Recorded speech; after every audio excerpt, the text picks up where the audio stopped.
Oh, she's good. She's good.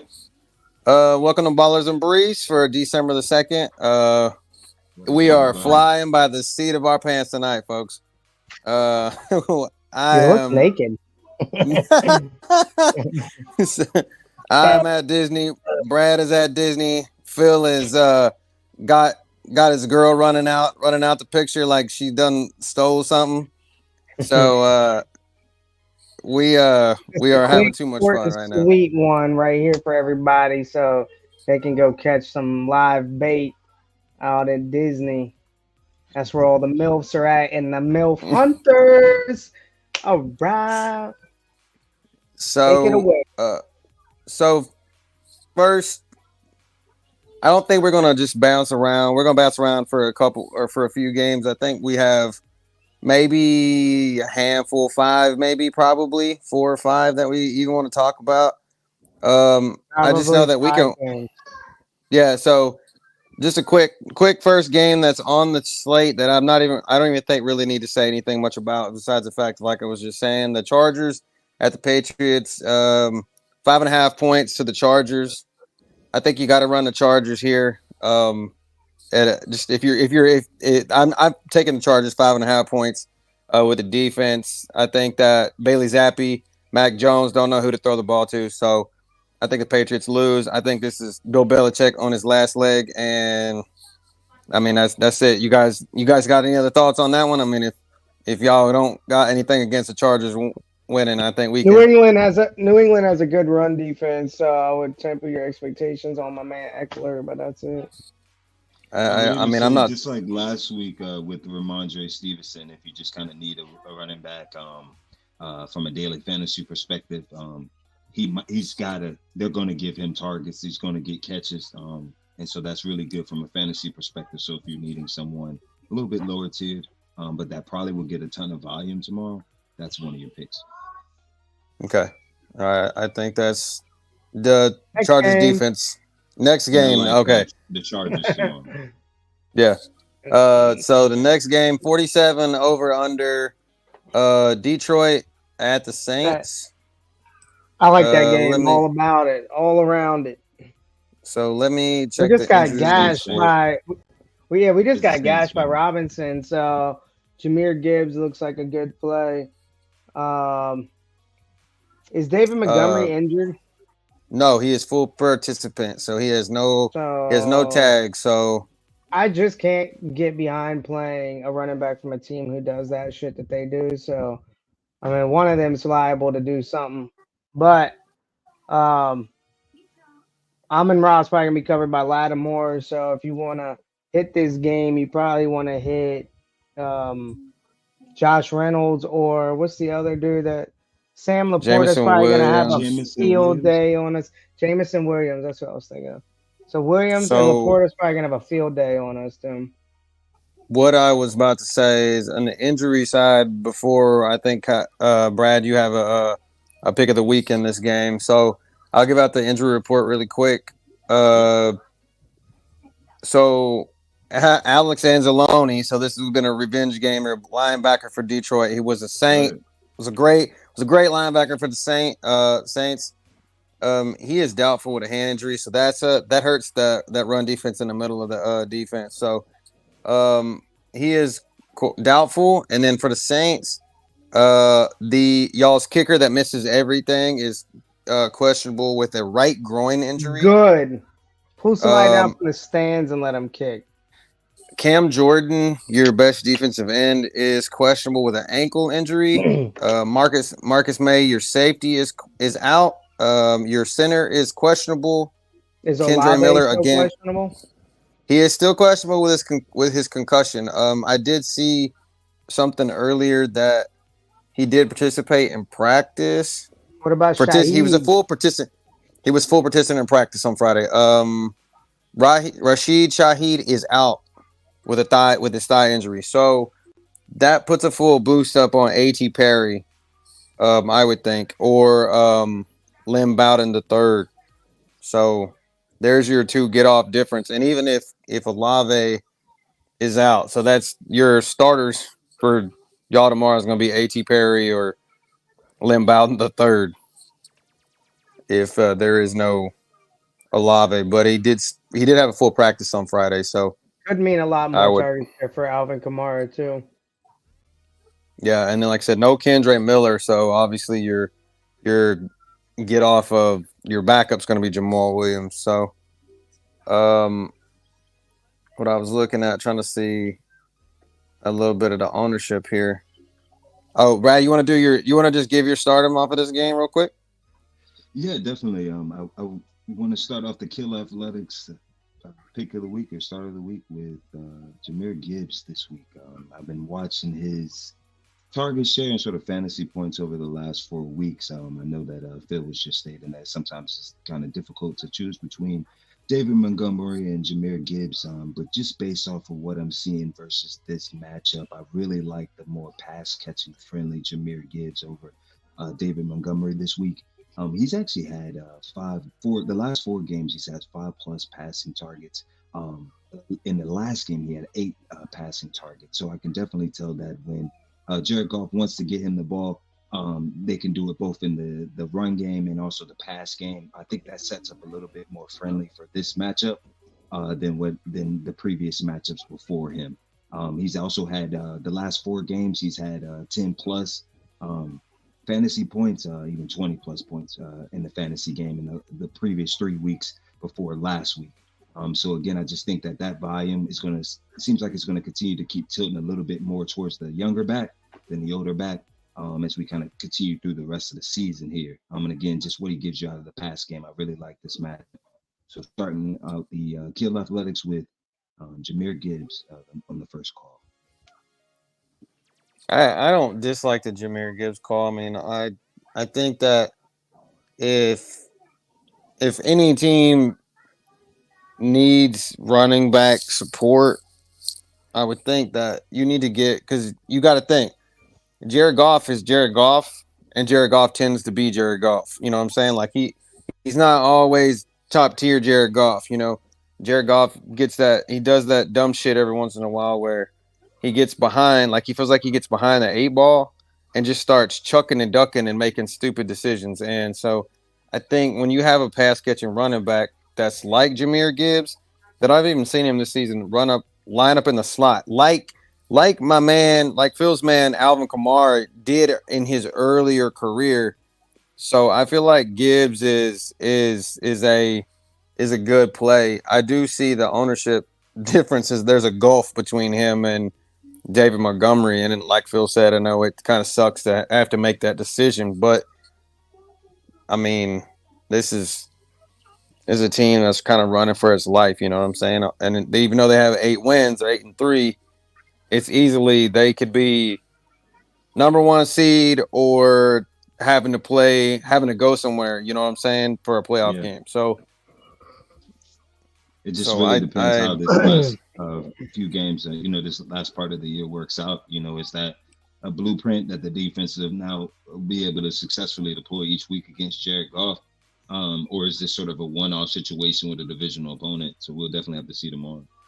On some ownership stuff, Josh Reynolds is less than 1% owned in this game, and Jameson Williams is 1% owned in this game. So Lattimore is going to be on Amon-Ra St. Brown. It looks like you can definitely get different and smart with those type of plays. I do look for them to beat the Saints and air it out on us, especially if they open up the run game, utilizing both backs. And Sam Laporta is probably going to have a field day. Let me see his ownership.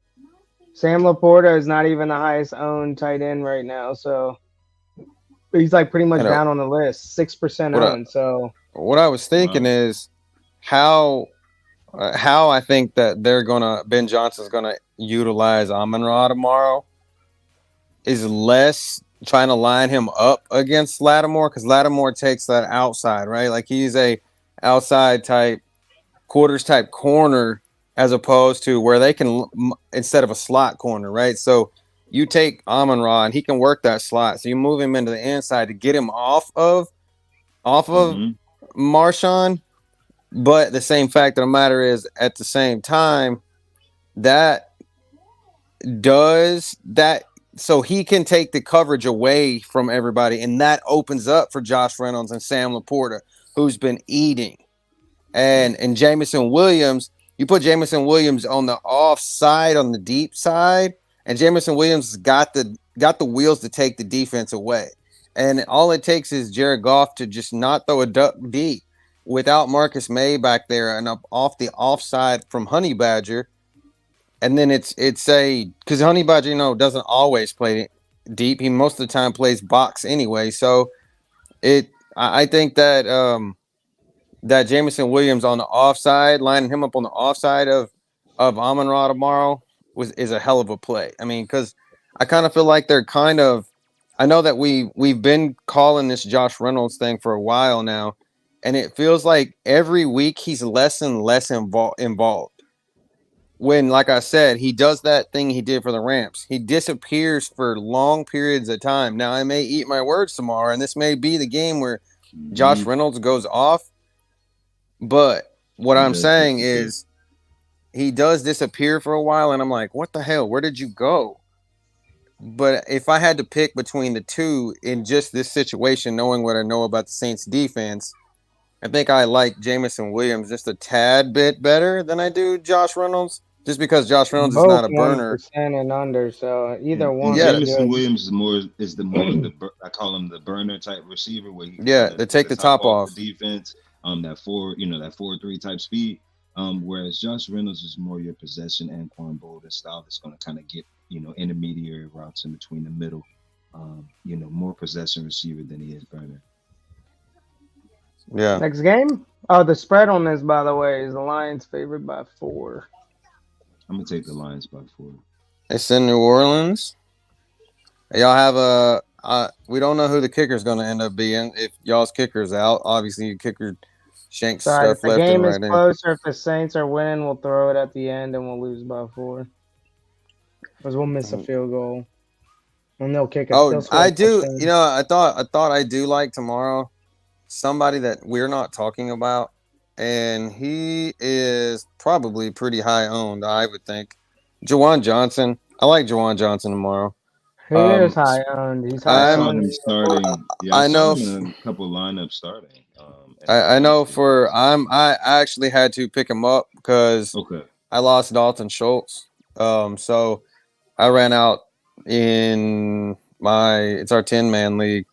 I needed a tight end because obviously it was my league that I had and Mark Andrews in, so he's out, and then so I dropped him. Needed a tight end. Dalton Schultz is not playing this week, so I had to find another tight end, and I think that Juwan Johnson with a hobbled, let's just say a hobbled Chris Olave, no Rashid Shaheed. I think Derek Carr is going to need somebody that's going to work that inside, and I think that's what Juwan Johnson is. Juwan Johnson is essentially a wide receiver anyway, and he's not a really good blocker, so he doesn't really do a lot of that kind of dirty work that a tight end does. He's just a receiver. So I could see that he gets a lot involved tomorrow. But if you need a streamer for sure in season long, I think Juwan Johnson is somebody you tote out tomorrow. And like I said, he is high owned, but if you're trying to get off of, like if you're needing the Sam Laporta rub and you're running, you want to stack this game. I know that Phil's probably going to tell me I'm crazy, but I wouldn't be mad at you if you ran 2 tight ends out of this game if you're running 2 tight ends tomorrow. So, but because of the tight ends that are out there just look like trash right now, especially in this slate. Yeah, it's not a lot out there. But like Phil said, 5.5. You said 5.5, yeah, or 4.5. 4. I like the Lions for 4.5 tomorrow. All right, next game. Next game that's not another one that's not really, it doesn't really talk about. It's Falcons at the Jets. The only thing that's significant about this is I heard that Aaron Rodgers is on the mend and could be back in a couple of weeks. He was actually looked at to start tomorrow, but they decided, I think the Jets aren't in the position for a playoff run right now, so they're not making that decision. I am toting the Jets defense out in our other league tomorrow. So that's a thought. But it's going against the Falcons, who are turnover prone, and this game is garbage. I think that I think the Jets win this ball game, even though it's 2 points to the Falcons. It's in New York, and I think the defense. I think this game is ugly. Nobody wants to watch it, and it's just something that nobody wants to touch. So if you got a Bijan, total Bijan out. If you were looking for a streamer, I think that Jets defense is a streamer option if it's available on your waiver wire. So I'm taking the Jets tomorrow. I'm go opposite and go the Falcons. I think Bijan might be able to do enough against that defense, that rush defense of the Jets, to do just enough to get maybe a field goal win. Okay. So we got next on tap, Arizona at Pittsburgh. I know, Brad, you have another start him out of this game, correct? Yes, sir. We're gonna go with Kyler Murray, actually, Arizona quarterback. I really like his last 3 weeks. I believe it was 17, 21, and 22 fantasy points. In his last 3 games, he's got a rushing touchdown in all 3 of those games, over 100 yards rushing in 3 games for a quarterback. I like that. When I see those type of statistics, when I see rushing, when I see throwing, when I see a lot of fantasy points, that's eyeing me up. I know he's just only had those 3 games this year, so maybe the defenses haven't caught on to him yet. But it seems like the Cardinals are putting the ball in his hands and just kind of letting him be the old Kyler Murray. I really like this matchup as well because of the fact that I think that Pittsburgh offense may give a couple possessions over to Arizona, giving him a couple more chances that he may have seen prior. So again, overall, I really like Kyler Murray in this matchup, sort of at a lower tier. But just given the fantasy points, what he's been doing the last week, again, compiled with what he's doing from the run, I see a lot of scramble yards tomorrow for him. Kind of getting chased down by the TJ Watts and the Alex Highsmiths of the world. But again, that's good from a fantasy point. And so I'm looking at some solid numbers in between 17 and 19 fantasy points tomorrow. So I know, Phil, you have thoughts about this game? I got some injury thoughts, kind of backing off of what Brad just said. No, I'm probably not touching this from a fantasy standpoint. It's too low, over under. 41. I do like Murray though. I mean, defense. He's gonna have to trash. So you get outside of TJ and Alex Highsmith, and then it's kind of cookies down the field. But what I was saying with regards to that is this is gonna have to be the Kyler Murray show tomorrow. I think because Marquise Brown is questionable with a heel injury. He did not practice on Friday. Trey McBride is questionable with a groin injury. He was limited on practice on Friday. Zach Pascal is questionable. He did not practice on Friday. And Michael Wilson did not practice on Friday and is downgraded to out. So this is Rondale Moore and Greg Dortch show tomorrow, and Kyler Murray trying to do things with his feet. So I think that's something to pay attention to. With that being said, so I think I like this is it's a 5.5, another 6.5 points. 6.5 points for the Steelers. It's in Pittsburgh. I don't know. I don't think. Do you see an extra touchdown out of Kenny tomorrow to make that difference? Pick it. I mean, everybody's on this Pat Freiermuth shit. I feel like Pat Freiermuth his ownership's gonna be ridiculously high tomorrow. But I don't actually. He's not. He's really not though. He's low owned as fuck. 2.86%. They don't see that repeat. I didn't check the Cardinals' defensive stats. Are they just really good against the tight ends? That's making people shy away from using them. It's like I think that matchup definitely. I mean, according to this, they're the sixth. The Cardinals' defense is the 6th ranked defense against the tight end, And then on the off side of the ball, talking about how I said, what's his name? The Arizona Trey McBride. Trey McBride is questionable. The Steelers are the 8th ranked defense against tight ends, so there's that.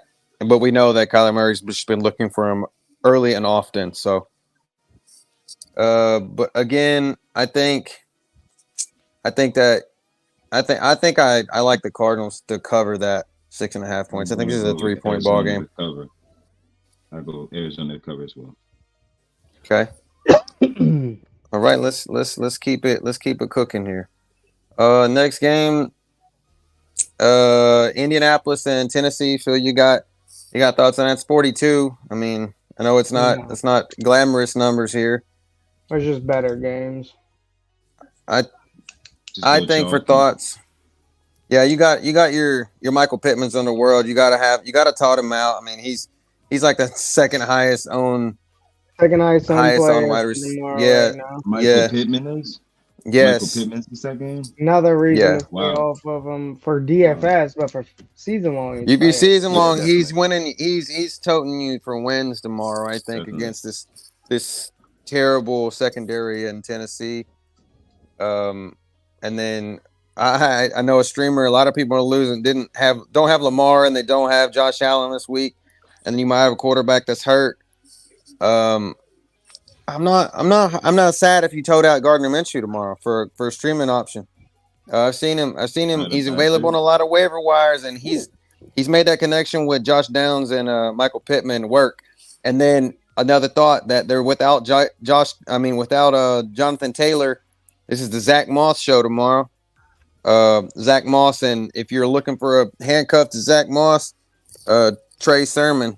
So that's a thought. So I guess we can jump to the next game since we ain't really got thoughts. I know Phil, I'm sure you got thoughts of this one. It's the highest scoring game on the slate. So it's probably where I'm going 100%.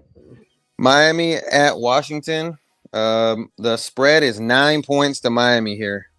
Love me some Miami in this game. Here. I mean, you got Tyreek Hill is the highest owned player, but I think he's chalk. You got to eat tomorrow. The rest of them are allowing 57 more yards to the pass than on average in any other team. It's like almost the highest. Then you have somebody like Tyreek Hill. He's about to make that number worse. Washington fired their defensive coordinator, Jack Del Rio, RIP. You know what I'm saying? Like, he's out of there.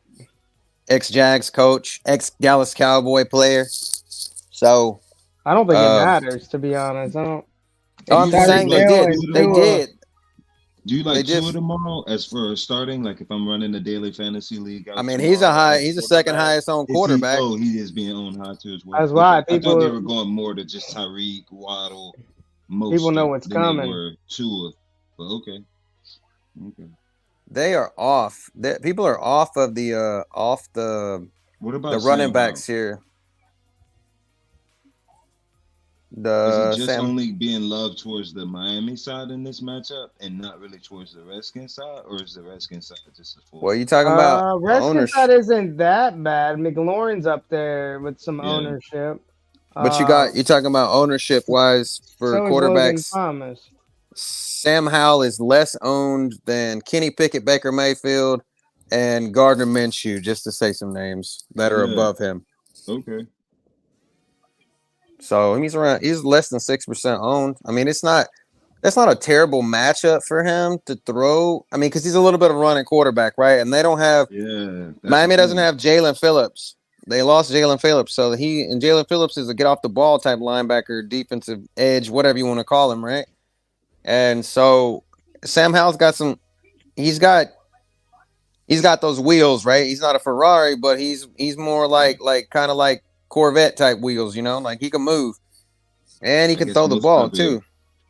Most are probably scared off by Jalen Ramsey and Xavier Howard on the other side. Yeah. As well, so that's probably gonna make some things a little bit difficult in the back end to throw the ball. But the crazy thing is Devon Achane is back tomorrow. Yes. And him and Mostert both are only 1%, around 1% owned. That might be a play. Definitely, maybe we'll run both of them out tomorrow because if they get ahead, the way the matchup, the flow looks to be, they're going to run the ball to kind of finish that game out. I mean, is that scaring you off, Phil, or do you? Because it's kind of like the two, like Achane being back and Mostert being healthy. So, I think that they're tending to favor Achane. So it's one of those situations where I don't like. I think the David Montgomery and Jameer Gibbs situation. I don't like playing them. If I'm doing single entry, I probably don't get like a team that does that with the running backs. But if I'm doing a mass entry, yeah, I'll get some exposure to like Montgomery and A-Chain and Mostert and Jameer Gibbs, and like maybe set a rule that I don't play them in the same lineup. Gotcha. It's tough. Yeah, I know, and it sucks. I mean, but I think that, I mean, obviously, it's another thing is you're gonna tell me this is the Jeff Wilson effect also. Like I've been like this Jeff Wilson shit's like he's there, he's still sticking around, like he's just like Miami's kind of like, oh well, we're gonna run who's ever got the hot hand, and we're gonna put we're gonna put two of you out there at all, like most of the time, right? I saw it packages. And he did the same thing in the 49ers, so I wouldn't. Yeah, I'm not shocked that he's doing. He does the same thing here. Cal Shanahan does it in San Francisco, right? That's where did McDaniels run that offense, right? Put two running backs out there, like he's flexing Christian McCaffrey out, or in this case for Miami, they're flexing Raheem Mostert out in kind of like the slot in like in a quads formation or a trips formation, and you got Achane in the backfield. So essentially, you got two guys that could theoretically run the ball. I mean, Mostert could run an end around or like a jet sweep type play, and then it's gone, right? Both of those dudes got wheels, and then everybody's worried about Reek taking the top off of them. So, I mean, if you have them in daily fantasy, season long, excuse me, I think you have to put them out there against Washington with the hopes that both of them are highly participatory in the offense tomorrow. So, but Phil doesn't like running them out. I don't know. I'm not going to say that I might not have a little bit of exposure to them in a mass century, but I think like Phil said, that they might favor towards Achane tomorrow just because they just of the time and effort they put into him so far. So, but I mean, like you said, Phil, what about like Curtis Samuel? What do you like about Curtis Samuel tomorrow? No? Yes, no. I don't dislike him. I think I'm actually running him out in my 12 man. I'm almost gambling a little bit because I'm on the edge. And it's win or go home. I'm kind of gambling with the boomer bust style with Curtis Samuel. And just the fact that they are probably going to be behind and he's got to throw to somebody. They may take Scary Terry away with Jalen Ramsey. They got to throw it to someone. I also like Logan Thomas, too. Yeah, he's getting some ownership. Logan Thomas a lot tomorrow. A lot tomorrow against that Miami defense. I mean, Logan Thomas is nice, though. Logan Thomas seems to be always kind of in the right place at the right time when Al needs him. And then Curtis Samuel is just running it. He just runs that type of offense. Like, he's more of like the gimmick type, like, you know what I'm saying? So he can do those kind of things that Dotson can't. So you're trying to get exposure tomorrow. I think for the price point, Curtis Samuel's down here and the ownership's down. I mean, he's cheaper. He's cheaper than Dotson, and I think he gets more involved than Dotson does, right? So, like, I mean, it's like it's only 500 difference, but I still think that he gets involved, and where as opposed to Dotson's kind of he's dipping dots, right? So, like, he's just there for a little. He's not there for a long time. He's there for a good time, kind of thing. You know what I'm saying? So, it's still that dipping dots. Yeah. So, Like we said, it is Miami with 9 points. I You take like them. that. I like I that. think after I what like the that. Cowboys did to the Washington, I think this is an easy get to 9 points with Miami here. Trying to keep the gas pedal down and trying to stave off everybody else in the division. So I like that. I'm taking Miami with 9. Oh shit! Maybe I need to look at some. I forgot to put out injury report. Hang on. Let me smack off some injuries real quick. See, my fault. Obviously they get HM back. That bum Chase Claypool is active. Limited. Raheem Mostert was limited in practice on Friday. Durham Smythe was limited in practice, but they have no questionable designations and no injuries of note for Washington. So there's that. All right. So next game, you want to move to that one, Phil? Yep. Denver at my Texans tomorrow. Looking forward to homestand. The last game of the homestand. I like this game too. 47 over I under. think Noah Brown's back this game too. He was still technically questionable earlier. Here, I got some Yeah, injuries to talk about. I think he's expected to play though. Yes. He's a great safety to bust it off against Denver. Noah Brown is questionable. Did not practice on Friday, but and Tank Dell is questionable. He limited in practice on Friday, and I think he is going to play. We are without Dalton Schultz, who is out. And Robert Woods did not practice on Friday, but I believe it was just a veterans off day. And then, like I said, for no significant injuries for Denver here. Brad, Based off you of got that injury lineup, it really again feels even better to kind of mention the last Kill Athletic Star of the week. I'm gonna go with Nico Collins.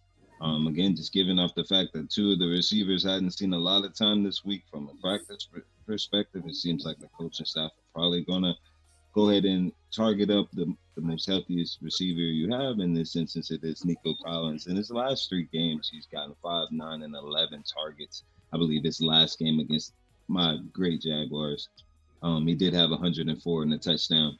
He's had touchdowns, I believe, in the last 3 games, or 2 games. 2 out of 3 games. In addition to the fact that he's in more than anything else is the quarterback. He has a quarterback that can get him the ball consistently. He's not afraid to target him 11 times in a game, as he did last week, and really put him again in that offense. Against that Denver defense, I expect them to sort of try to work the air more than they will in the ground game. To try to attack that Denver defense that has given up some points in the past. It's gotten a little bit better. But earlier in the year, they were the team that gave up the 70 spot to the Denver, to Miami Dolphins. And so, again, I just really like that matchup. I like what the Stroud-Nico relationship, how that's been building over the couple weeks. Again, given the injury situations, that lends even more to the fact of additional target share going to him. So I really like, again, Nico Collins tomorrow. Kind of continue that streak he's been going on these last couple weeks. just a thought where Phil was talking about Noah Brown. I wanted to because everything I'm seeing said he did not practice on Friday. So I wanted to see. He's expected to play though, so he did not practice. But as of this morning, as of actually tonight, 9 p.m., according to RotoWire, he is dealing with a knee contusion, but is expected to play. So keep that in mind, along with the fact that Tank is questionable too, but is expected to play. So I like Brad's play of Nico even better, with the fact that we don't have Dalton Schultz, who is basically pass catcher 2.5, I would think, out of 3.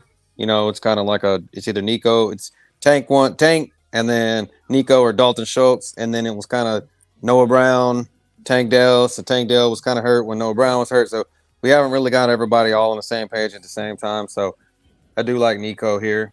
I will be toting him out myself tomorrow for sure.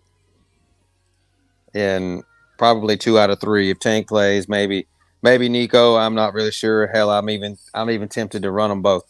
So, what do you got? What are you thinking here, Phil?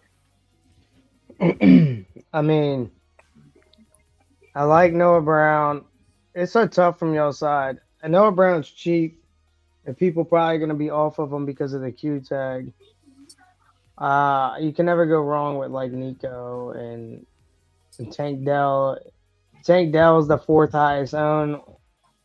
Nico's pulling some good ownership too, and then I don't think like anybody's looking at Noah Brown. They're not. He's 1% owned. So I like that. What about Cortland Sutton tomorrow? Denver, I don't ever like Cortland Sutton. Okay. I'd rather get burned by a Denver receiver doing good than playing one of them and hoping he does good. I mean, Cortland Sutton is the 3rd highest. Cortland Sutton's the 3rd highest on wide receiver tomorrow.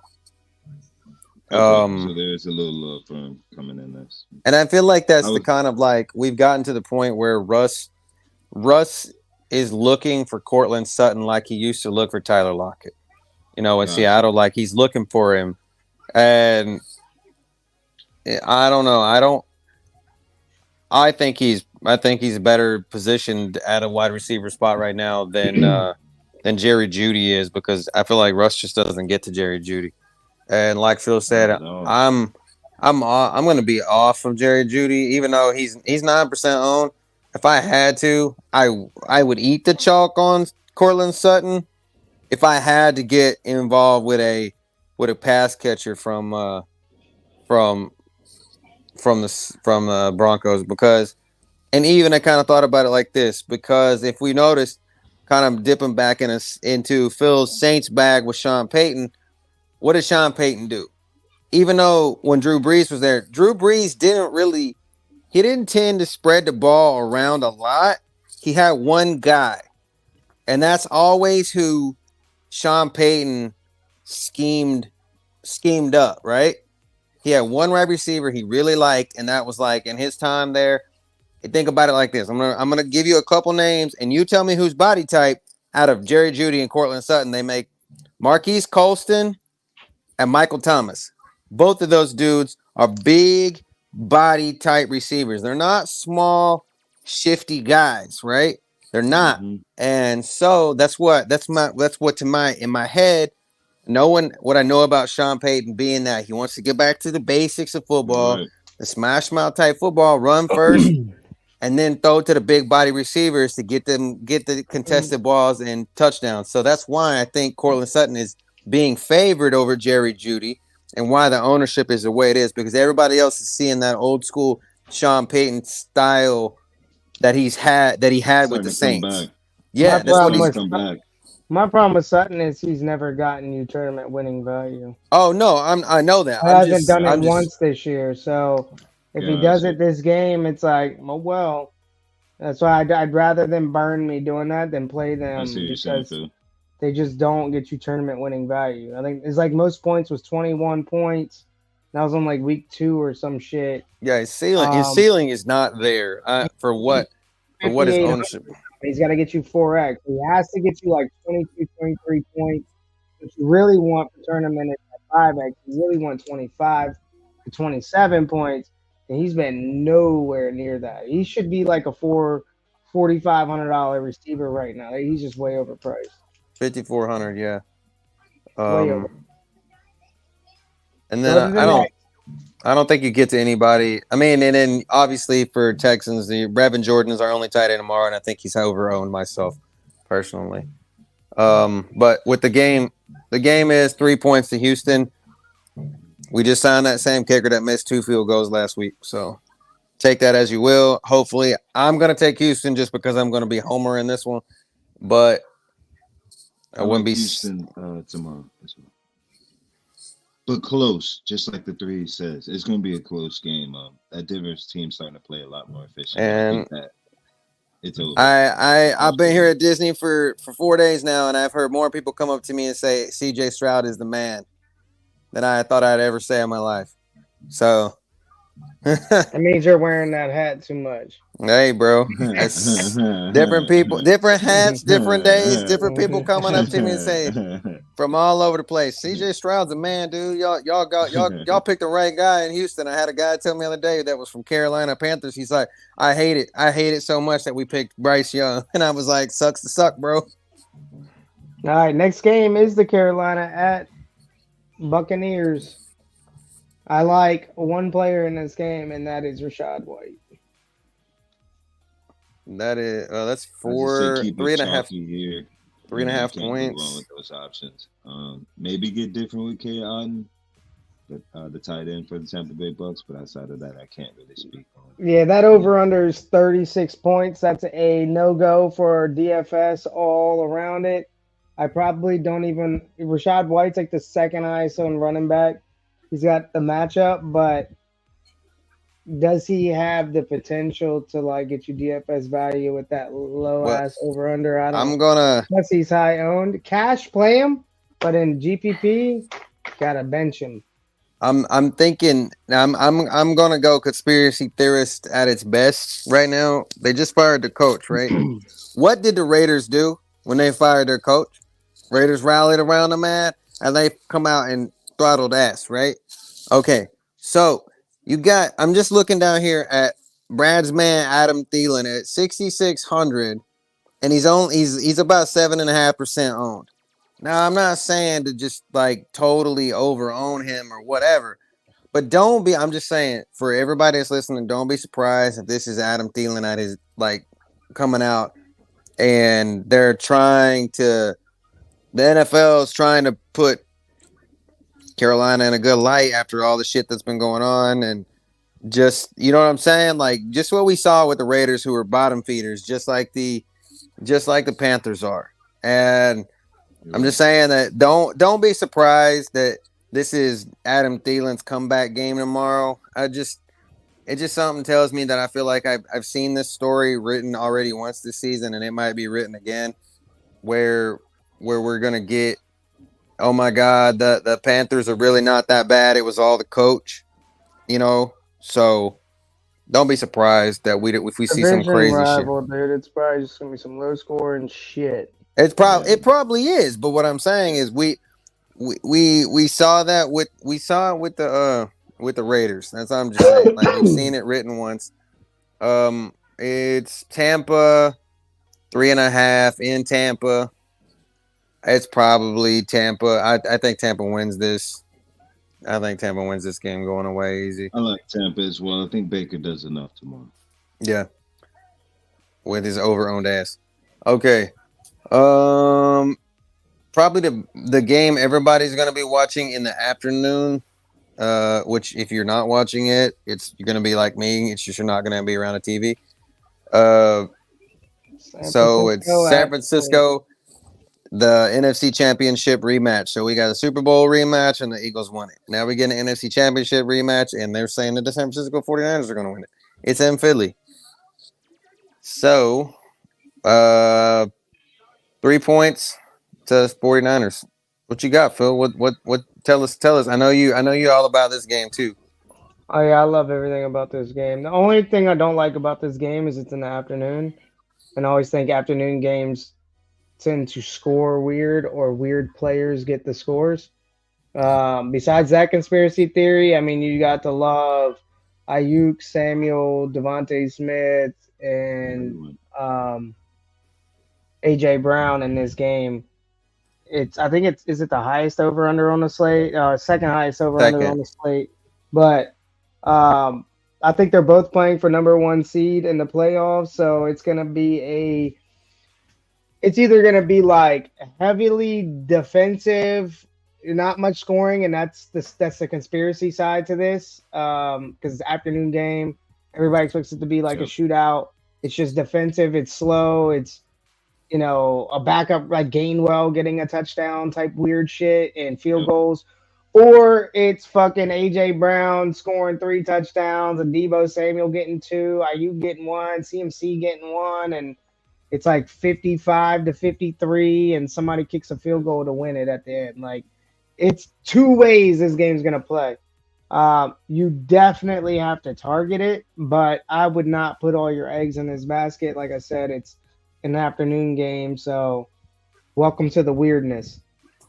I mean, we saw it last week. We saw it with the same time slot with when Philly played the Bills last week, and that game went to overtime and was stretching everybody's money out. Yeah, I think a couple of factors weigh here. I'm not sure. I know those last two games Phillies played have been like in terrible weather, which completely changes the matchup, changes the game plan, everything. So I'm not necessarily sure from a weather's perspective what it's supposed to be in Philly again this week. I know there's some bad weather coming through, but also that the be mindful of the matchups from the defensive standpoint. Both teams have great defensive lines. Oh, it's From raining. the Eagles side, see, that's the thing. So be 54 mindful degrees of that rain. when you're going to choose your options because of the fact that it could get into a 21-14 just because it's so sloppy. So again, Yep. if you're going to run this game, kind of look at what's going on, around that pregame time, they kind of start showing the videos. If it's raining, take that into consideration. Maybe it's more run game. But then with two defensive lines that are really good with really good linebackers, you don't necessarily want to run a running back out there, but the scheme may lend to them being really good. So again, this is one of those type of matchups where I would say wait a little bit before you set that lineup because you might run into some weather issues that could cause these matchups from a fantasy perspective to drop. Yeah. you think A lot Jalen? of You them think have Hurts some. hits value tomorrow? He's fucking 8,200. I mean, I that's don't. like I said, man. If it I plays to don't that because weather and slow pace shit, then yeah, he's not getting that, I dude. see a Gainwell or like a Swift kind of taking away some of those rushing touchdowns that maybe he would have gotten. I can see some tush pushes a little bit for a rushing perspective, but I don't know how much more he does, Jalen, tomorrow, because that front line is serious of the 49ers. So I think they're taking that into consideration as well. So Yeah, that game and the Miami Washington game have like chance of rain and kind of cold weather up there in the north. be Whereas mindful. you got Detroit and New Orleans in a dome. You have Denver Yep. and Houston in a dome. Like Be that's mindful of the telling you weather something. tomorrow. Be mindful of the weather, man. Dome games don't have to worry about weather. Yep. Get them shootouts that are projected to be shootouts actually shooting out, whereas these other games that are projected to be high scoring are bogged down by the weather. Of course, you got to play your chalky people from a fantasy perspective, from a season long perspective. You're going to play, you got to play your players. I'm not saying that necessarily change it from a weather perspective, from a daily perspective. Though. Correct. You might have an opportunity to make some adjustments on the fly where you don't have those type of constraints to kind of maximize your point get. And I was thinking real quick on the injury side. I was looking at the injury report right now. And so Eric Armstead, the defensive tackle for the 49ers, is questionable with a foot injury. So that's somebody that clogs up that defensive line. So there you go. Yeah. Tush push for 3 yards every time if he's not in there, right? Like that's Yeah. just that's big. But they do have Jason Javon Kelsey. Hargrave. Yeah, I mean, but Yeah. he just run it to the other side. You know what I'm saying? Put it to Right. the other side. Nick Bosa was a little bit of limited at practice. He does not have a tag though. And Trent Williams did not practice on Friday, but it probably was a veteran off day.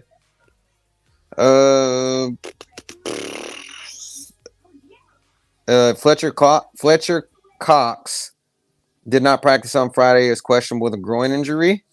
Zach Cunningham, the middle linebacker, it did not practice on Friday and is out with a hamstring injury. And Justin Evans, their safety, is out. And then the person I was hoping to come back that's really, I feel like is really missing is Dallas Goedert. He's out. He's doubtful with that forearm injury. It's really been bothering him. And I feel like Jalen Hurts is not maximizing the potential that we think he has without Dallas Goedert. These other bums, Jack Stoll, Grant Calcaterra, these dudes are just straight bums. And I feel like they're not maximizing the way that they should be. The guy, if I was them, the guy I would be calling just left the Cardinals. I would be calling Zach Ertz and saying, "Come on back, buddy. Bring your ass back to Philly, and let's run it back. Let's run it back." Like that's just Something need super weird in this game is that the 49ers are favored. favored. Yeah, and this is in Philly. I think that Vegas knows $500 something we don't know. Vegas must know like something. putting 500 on the Eagles real quick. That sounds wild. I just feel like that they're saying they're saying that Kyle Shanahan and Nick Bosa and Chase Young and Christian McCaffrey are better than Jalen Hurts, Devontae Smith, and AJ Brown and that defense there in Philly. I'm just saying, dude. Like both lose the bum ass teams, but I would say that San Francisco has looked bad like 3 games in a row, whereas the Eagles only looked bad 1 game. Well, I mean, but the 49ers have been since the defense has come along in the last couple of weeks, and that's the reason why they think that defense. They're saying that San Francisco defense is better than the offense that they have in Philly. And it's too much to play for, and they're in Philly, man. That's the thing. And that's what they're saying. They're gonna 3 points, maybe 1 spread of 1, but 3. You give me 3 with the Eagles. Tomorrow. I have Eagles. I gotta go Eagles. I'm going Eagles because they have a better kicker. They have a better kicker. They have a better quarterback. I mean, I just think that Purdy's gonna have fits with this defensive line for the Eagles, whereas Hurts does still have that scrambling ability, which is always the counter to a great defensive line is a scrambling quarterback. That's what makes me feel a little more confident from that standpoint is that Purdy still, to me, hasn't proved it yet in a big game. He got hurt last year in the NFC Championship. So, to me, until you prove it, I'm going to lean with the guy who has gotten their team to the Super Bowl. So I'm going with the Eagles. Is right. I already put a bet in on it. And I think so. Solid against the run too. So if it's pouring and they know that they're stacking the box for CMC, man, San Francisco's going to struggle. Mm-hmm. Yeah, it could be sloppy. It's going to be a sloppy game, I think, if it rains. And we saw Philly just play like shit in the rain and then turn around like it seems to be in the fourth quarter that they kind of snap out of that and Jalen Hurts. I think Jalen Hurts and Jason Kelce against the Bills last week took that shit personal when they kicked that field goal and Jake Elliott made it, but they took it personally, right? Because they didn't get to go for it on 4th down. So I think that we look for this being that this game is in. You could say this game's going to be a primetime game, essentially, right? This game should have been flexed to Sunday night, but needless here to so next game, final game. Cleveland Browns at the Los Angeles Rams, 40.5 over under. I only thought there's too much. There's too many players from other games. The 4 we just named, like. Yeah. Why even look at that game? Why even look at these other games? Like, the only thoughts I got about this is the Browns will be running out a new quarterback tomorrow. Named Mr. Joseph Flacco at 38 years old. Do with that as you will. You know what I'm saying? Dude, I'm 35. There's no way. I believe he's 38. And there's no dude won a Super Bowl. He's got 750,000 reasons or whatever, right? I mean, I know he don't necessarily get some deer antler blood in him right now. He's get a little, if you can get $700,000 real quick. I mean, he won a Super Bowl when we were in law school, Phil. Just to play a game. Joe Flacco won a Super Bowl the first year we were in law school. So let that simmer. Let that 11 simmer. years ago, though. Dude was not 38. He was 27. I know. I'm just saying. So, I was going to championships with my flag football team when he was winning Super Bowls. But I don't even think he was the reason they won them Super Bowls, man. That was Baltimore's defense. Yes. Kill. And the lights in New Orleans in the stadium and Jacoby Jones in his running Dude, he had back. a chance to go to Super Bowl that year too. That would have been so lit. Saints at home in their stadium. Yes, sir. But the So refs screwed us as usual. yeah, so I don't really got thoughts besides the fact of if you have Jerome Ford, run him back out. If you in season long, run Jerome Ford back out. It's really all I got for you on that. Joe is And the then check down king. He likes to check it down too. So and the Jerome defense might get some out of that. the defense. And then you got your chalk over on the Rams side for a season long. You got to put Cooper out there. You got to put Puka out there because none of them are even on the injury report. So got to run out Puka and you got to run out Cooper. Don't forget to put Kyron Williams in the lineup. Yes, I made that big time mistake last week. Thank God I still won my game. Thankfully, but I had a feeling as soon as I saw that I didn't put him in and start him, that was going to be a big game for him, and it was. I see that they're going to definitely lean on him again still because you have to establish the run against a great defensive team in order to set up your pass. So they have to do it. It may not be a ton, but they have to do it. Rams are favored by 4 in this. I don't think you get to 4. I don't think you get to 4 with that. I was thinking no until y'all reminded me that Kyron's back, and I see it easily being 4 now. I mean, it's just he opens up so much for that team with his presence, man. He's like Cooper Kupp. Cooper Kupp's presence on the backfield. Then you got Kyron's presence on the run. Man, this might be a Puka Nacua shutout on them. I like Puka as well tomorrow.